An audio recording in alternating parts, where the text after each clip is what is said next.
Everyone's about to tell you GPT-5.5 is the smartest model ever shipped, but they're wrong about why that actually matters. The intelligence bump is real, but the actual story is that 5.5 is the first model that can run autonomously for hours on hard work and not fall apart. That's a step change. The benchmarks barely capture it. By the end of this video, you'll know what's genuinely new with 5.5, where it crushes Claude and where it doesn't, the exact use cases that justify the price jump, and why I think this is the first model that actually delivers on the agentic work promise everyone's been selling for 2 years. So first, let's talk about what OpenAI actually shipped, because the framing matters. They're calling this a new class of intelligence for real-world agentic work. That's marketing language, but the thing behind the language is actually real. The model is tuned specifically to understand complex tasks, use tools, check its own work, and carry things through to completion. And the tell on how serious they are about this is that they led the announcement with Codex, not ChatGPT. That's a big deal. For the past 2 years, OpenAI has led every flagship launch with the chatbot. This time, they led with the agent harness. That tells you exactly where they think the value is. Now, the headline numbers. 5.5 matches 5.4 on per token latency in real-world serving, so it's not slower. But it uses significantly fewer tokens to complete the same task. That's the part nobody's talking about. On GDP-Val, which is a new benchmark that tests how an agent does on real tasks across 44 professions, it scored 84.9%.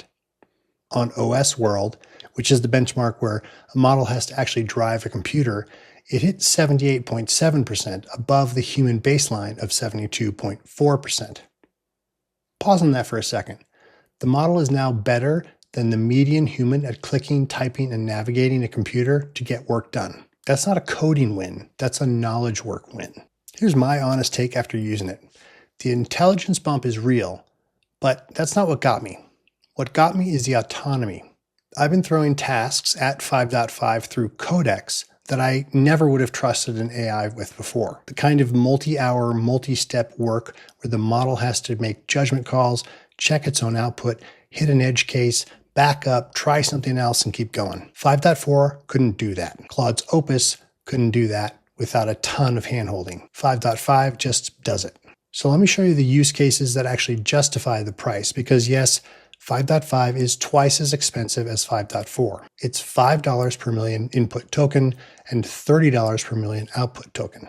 The Pro version is $30 and $180. If you're using this for basic chat tasks, you're burning money. But here's where it earns every penny. Use case 1, throw it at a triage list. If you have a bug backlog, a security audit, a list of tech debt items, a pile of customer tickets that all need similar treatment, 5.5 will grind through the whole list without you babysitting it. Use case 2, long-running autonomous work. This is the one that changed how I think about AI coding. It can run for multiple hours, 0 prompts, 0 follow-ups, 0 steering. After 2 million rows, 1 edge case slipped through. That's not the AI we had 18 months ago. That's not even the AI we had 6 months ago. That's a totally new tier. Use case 3, complex work across tools. 5.5 doesn't just write code. It analyzes data, edits spreadsheets, builds documents, drives the browser. The financially modeling demo OpenAI showed is a really good example. It can reason across a giant Excel workbook, and it actually updates it coherently without breaking things. And the browser use capability inside Codex now means it can QA your app, test workflows, click through forms. This is agentic work, not chat. Now, let's talk about where 5.5 doesn't win, because this is where a lot of coverage is going to mislead you. On the SWE Bench Pro, which is still the most respected real-world output coding benchmark, Opus 4.7 is the clear lead. On Terminal Bench, 5.5 does well, but it still doesn't beat Opus on the SWE Bench Pro. So if you're a developer asking, should I switch? The honest answer is no. Not yet. Not for pure coding work, anyway. Claude Opus is still my go-to for writing and debugging. Where 5.5 wins is in the agentic harness. It wins all multi-step, tool-using, self-correcting work that runs for hours. That's a different job. And this is the actual framing I want you to walk away with. We are no longer in the which model is smartest phase of AI.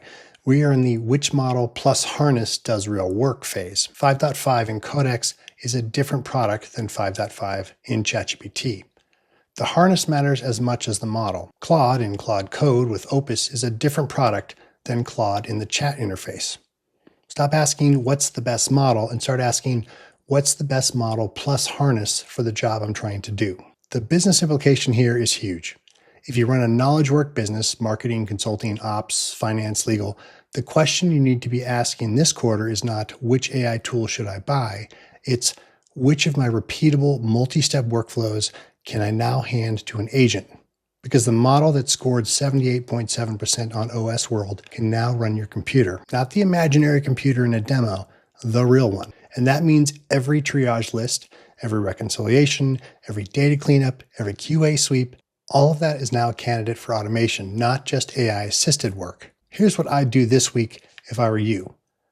Pick one workflow in your business that takes you or your team hours and has a clear definition of done. Something like reconcile these transactions, audit these contracts for X clause, update these records against this new format. Run it through 5.5 in Codex or 5.5 Pro in ChatGPT.